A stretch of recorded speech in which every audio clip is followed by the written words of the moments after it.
Welcome back, everyone. Spring and summer is a time for new growth and taking bold action together. So we hope these stories can inspire you to live boldly, take wise chances, and with our friends and family, make a difference together. Today we will be reading A Journey to the Center of the Earth by Jules Verne, retold by Billy Aronson. So as we lean in with the spirit of adventure, grab a friend, like Jade here, and let's enjoy the story together. Wishbone, Journey to the Center of the Earth, Chapter 8, Take 4, and 3, 2. Chapter 8, Which Way is Down? The next day we made our way through the tunnel until about noon, when Hans came to a sudden stop.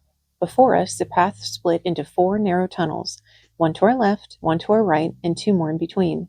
With hardly a moment's thought, my uncle pointed to the tunnel on the right. He had no idea which path was correct. So why did he make this snap decision?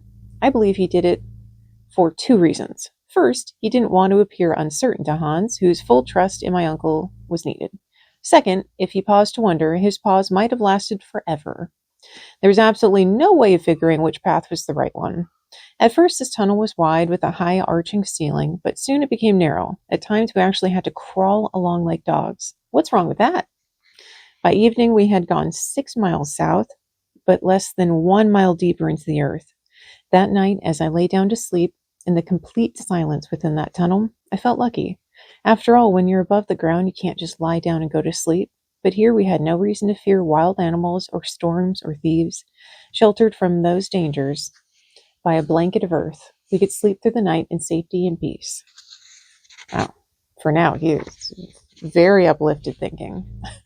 The next morning, my thoughts weren't so pleasant. As we continued through the lava tunnel, I began to notice that we didn't seem to be going down. It felt as if we were going up. After 3 hours of this climbing, I needed to stop to catch my breath. Tired already? My uncle asked. I surely am tired, Uncle, I answered. We've been climbing upward for hours. Impossible, he shot back. Though I tried again to convince him, the man refused to consider this possibility.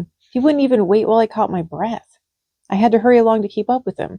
Last thing I needed was to be left behind in the underground maze. Soon, the type of stone around us changed. The walls weren't lava anymore, but brown rock. I recognized this to be sedimentary rock, made from sand that has hardened over the ages. Thousands of years ago, this layer of rock must have been the floor of the sea. Minutes later, I found tiny shells pressed into the rock. These must have housed ancient sea animals. The tiny, wiggly creatures that had lived in those shells were among the first living things on Earth. This worried me. According to the laws of geology, over time one layer of earth piles up on the other. The higher up a layer is, the more recently it was formed. The last layer we had passed through seemed to have been formed before there were living creatures on Earth. The layer we were now going through was formed more recently. We were getting higher, not lower. I pointed out my findings to my uncle. He wasn't even interested. The next day, we had to start rationing our water. A few mouthfuls a day was all each of us was allowed. They say dying of thirst is I see. So apparently, Jade thinks that my reading is so awful that she's willing to throw herself off of my lap. Okay, well, we'll carry on this journey without her. What?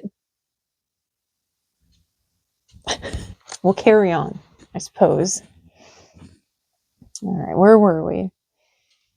Okay. The next day we had to start rationing our water. A few mouthfuls a day was all each of us was allowed. They say dying of thirst is the most agonizing death of all, I thought to myself. I have no interest in finding out if they are right. The next clues I found only increased my fear that we were going in the wrong direction. Embedded in the sandstone, I saw the remains of a full-sized crab-like sea creature.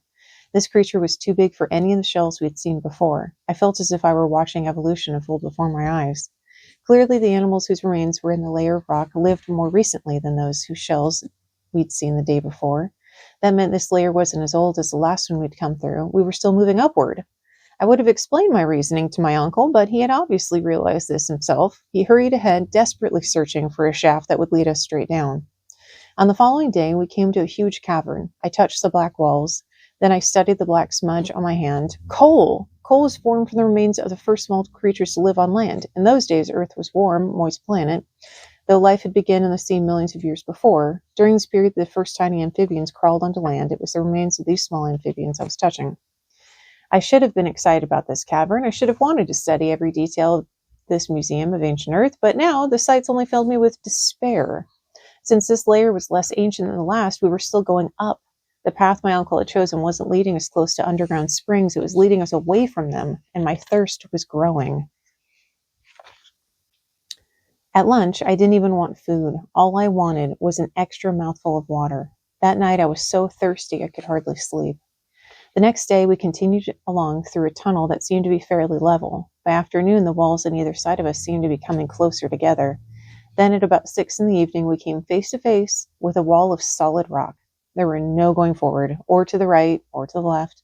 Hans folded his arms and stood there. My uncle was silent. No sign hung on that wall, but in our heads, we all knew we were at a dead end. So much the better, my uncle said at last. At least we know we're not on the road Saknussemm took. All we have to do now is go back to the spot where the 4 tunnels began and choose another. If we can make it that far, I cried. And what would stop us? My uncle said. Thirst! By tomorrow we'll be out of water, I answered. Sounds to me like you're out of courage, my uncle replied. With that, he instructed Hans to turn around and begin the trek back. Since it had taken us 5 days to get to this dead end, it would take another 5 days to get back to the cavern where the 4 tunnels began. At that moment, I would have traded a diamond mine for a glass of pure, cool water. Is anybody else thirsty, or is it just me? That does it for Chapter 8, and we'll see you soon for Chapter 9.